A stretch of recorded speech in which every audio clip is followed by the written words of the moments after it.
इन दिनों बहुत सारे पेशेंट आ रहे हैं बुखार के।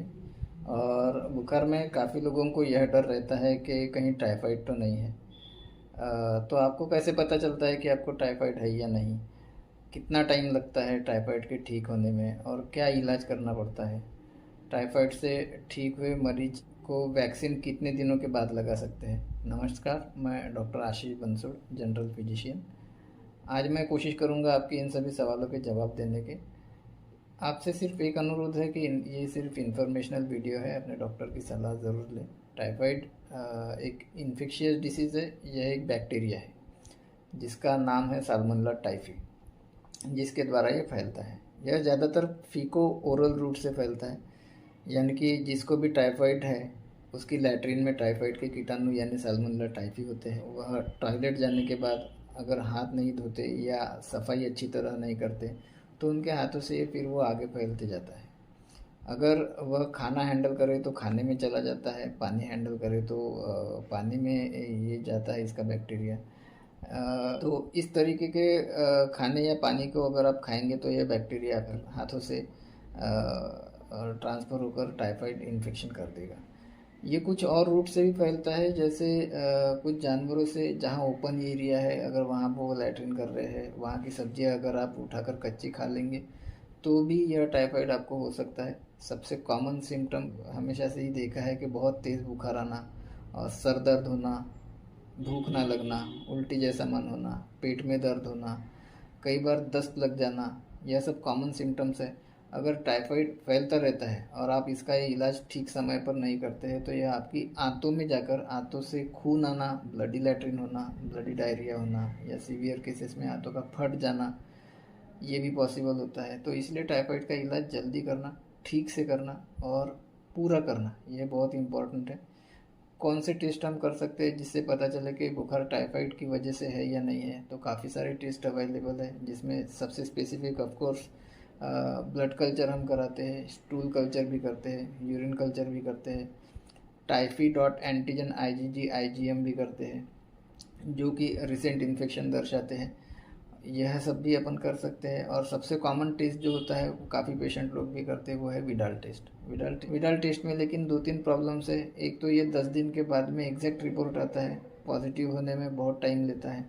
दूसरा, विडाल टेस्ट बहुत सारी और बीमारी में भी पॉजिटिव आ सकता है। तो अगर आप विडाल टेस्ट पॉजिटिव है तो बहुत ज़रूरी नहीं है कि आपको टाइफाइड है, और अगर निगेटिव है तो भी ज़रूरी नहीं है कि टाइफाइड नहीं है। तो इस टेस्ट को बाकी बहुत सारी चीज़ों के कंजंक्शन में ही देख के डिसाइड करना ज़रूरी है।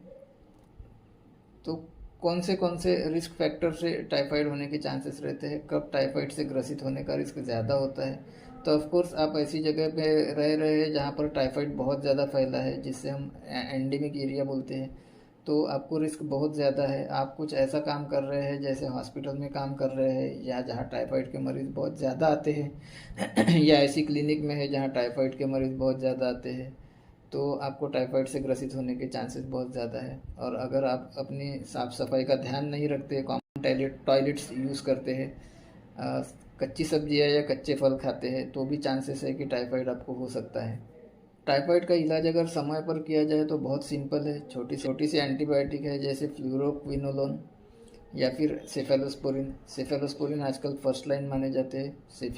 सेफिक्सिन एक छोटी सी गोली है जो हम खा सकते हैं। अगर कवर नहीं हो पा रहा है तो हमें इंजेक्शन लगाने की भी नौबत आती है कि हम बिल्कुल नहीं खा पा रहे हैं और उल्टियाँ बहुत ज़्यादा हो रही है, तो सेफ्ट्रिएक्सोन नाम से एक इंजेक्शन आता है जो बहुत सस्ता आता है और अस्पताल में कहीं भी लगाया जा सकता है। यह इलाज ज़रूरी है और जहाँ तक हो सके पूरे टाइम तक किया जाए, बीच में ना छोड़ा जाए। तो अगर आप यह गोली खा रहे हैं तो फ्लूरोक्विनिलोन या सिप्रो या सेफेलोस्पोरिन या सेफिक्सिम जैसी, तो प्लीज़ जब तक डॉक्टर आपको मना ना करे तब तक अपनी मर्ज़ी से बंद ना करें इसे। अपनी मर्ज़ी से 4-5 दिन खाकर दवा बंद कर देते हैं। यह गोलियां छोड़ना आपके लिए डेंजरस हो सकता है, क्योंकि टाइफाइड छुप के बैठ जाता है और वापस आता है। तो कई पेशेंट ऐसे आते हैं जिनको रिलैप्स बार बार होता है कि उन्होंने अपने एंटीबायोटिक कोर्स पूरे नहीं किए होते। तो टाइफाइड से बचे कैसे? इसके लिए सबसे इम्पोर्टेंट है अपनी साफ़ सफाई का ध्यान रखें। टॉयलेट जाने के बाद, खाना खाने से पहले अपने हाथ अच्छी तरह से धोए, कम से कम 2 मिनट तक। कच्ची सब्जी या कच्चे फल ना खाएं। अच्छी तरह धोकर पका कर खाएं, दूध हमेशा उबाल कर पिए, पानी हमेशा उबाल कर पिए। स्पेशली बारिश के दिनों में टाइफाइड बहुत ज़्यादा फैलता है, तो बारिश के दिनों में अपने साफ़ सफाई और अपने स्वास्थ्य दोनों का बहुत ज़्यादा ध्यान रखें। टाइफाइड की वैक्सीन भी अवेलेबल है। अगर आपको लग रहा है कि आप किसी एंडेमिक एरिया में जा रहे हैं या किसी ऐसी जगह पर जाकर रहने वाले हैं जहाँ टाइफाइड बहुत ज़्यादा फैला हुआ है, तो ट्रैवल करने से कम 2 हफ्ते पहले वैक्सीन ज़रूर लगाएं। तो टाइफाइड में डाइट कोई ऐसी बहुत स्पेशल नहीं है। Simple high calorie high protein diet खाइए, क्योंकि टाइफाइड में आपको भूख कम लगती है, उल्टी जैसा मन करता है, तो आपको वेट लॉस बहुत हो सकता है। अगर आप प्रॉपर खाना ना खाएं तो हाई कैलोरीज ज़रूर लें। मीठी मीठी चीज़ें जैसे चावल, खिचड़ी, दलिया, यह ज़रूर लें। हाई प्रोटीन डाइट बहुत ज़रूरी है। स्किम्ड मिल्क, दही वगैरह ज़रूर लें। हाई प्रोटीन में नॉनवेज भी आता है, बट वह थोड़ा डिफ़िकल्ट होता है डाइजेस्ट करना, उससे उल्टी वगैरह ज़्यादा हो सकती है, तो नॉनवेज अवॉइड करें। स्पाइसी खाना, मिर्च मसाले डाला हुआ खाना ज़रूर अवॉइड करें, क्योंकि आपका डाइजेस्टिव सिस्टम पहले से ही बहुत वीक है। टाइफाइड की वजह से वह पचा नहीं पाएगा।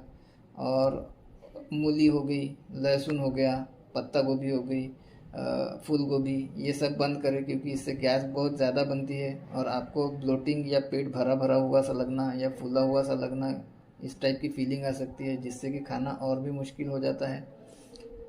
कंफर्ट फूड जैसे सूप आप ज़रूर ले सकते हैं घर पर बनाकर, उससे आपको काफ़ी रिलीफ मिलेगा।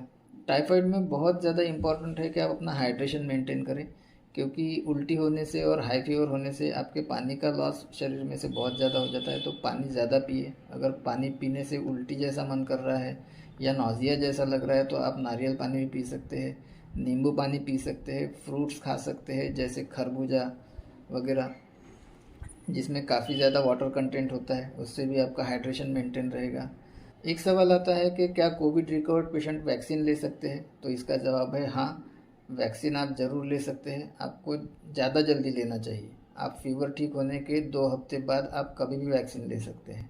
एक सवाल ये आता है कि कितना टाइम लगता है टाइफाइड के ठीक होने में। एक सवाल ये भी होता है कि टाइफाइड में वीकनेस बहुत आ गई है। तो देखिए, इसमें खाना चलने की वजह से कैलोरी डेफिसिट हो जाता है। टाइफाइड में वेट लॉस हो जाता है, क्योंकि आप खाना नहीं खा पाते। तो हाई कैलोरी फूड ज़रूर लीजिए, जैसे वाइट ब्रेड है, उबले हुए आलू है, केले है, मीठी चीज़ें हैं। यह अगर आप लेंगे तो आपका एनर्जी लेवल जल्दी बढ़ेगा और आपका कैलोरी डेफिसिट जल्दी ठीक होगा। ऑफ कोर्स हेल्दी चीज़ें जैसे फ्रूट्स और मल्टीविटामिन सप्लीमेंट्स, यह लेने से भी आपको काफ़ी रिलीफ मिल सकता है।